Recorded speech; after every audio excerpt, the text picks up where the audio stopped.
पत्नी से पति का बहुत लगाव था। उसने कहा मैं तुम्हें कभी नहीं छोड़ना चाहता। बोले एक उपाय है और भगवान से मांगो। उसने कोई ध्यान नहीं दिया। दोनों का जब शरीर छूटा और एक राजा की राजकुमारी बनी, पर उसी राजा के यहाँ जहाँ बहुत से हाथी रहते थे उनमें हाथी का बच्चा बनकर के वो आया, तो वो भी नौ किशोर अवस्था का हाथी हुआ, रो रहा था। राजकुमारी भजन करने वाली थी, उसने दृष्टि से देखा कि मेरा पति हाथी की योनि में आया है।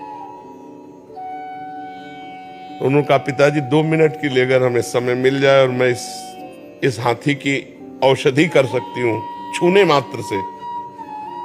उन्होंने कहा ये तो बहुत अच्छी बात है। नजदीक गई और कान में कहा तू चिंता मत कर, जयमाला तेरे ही गले में डालूंगी।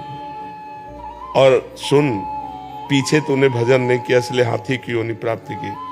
अब अगर तू मेरी बात मान ले, अब राम राम कृष्ण कृष्ण जप ले, तो अब हमारा तुम्हारा मिलन भगवान के यहाँ होगा, क्योंकि अब मैं चूकूंगी नहीं, अब तेरे में नहीं फंसूंगी। तेरे में फंसने के कारण मुझे राजकुमारी जन्म हुआ नहीं, मैं भगवान को प्राप्त हो जाती। हाथी बड़ा प्रसन्न हो गया। रानी जो राजकुमारी थी, बड़े बड़े राजकुमार आए थे, किसी को नहीं। तब सबने मजाक बना दिया कि राजकुमारी पागल हो गई। तब उसने कहा पागल नहीं हुई, अपने पूर्व जन्म की बात बताकर कहा मैं इसी हाथी के साथ रहूंगी। और वो हाथी को रोज भगवान की कथा सुनाती, भगवान का नाम कीर्तन सुनाती। जब हाथी मरा फिर उसका शरीर छूटा, दोनों भगवान के धाम को गए।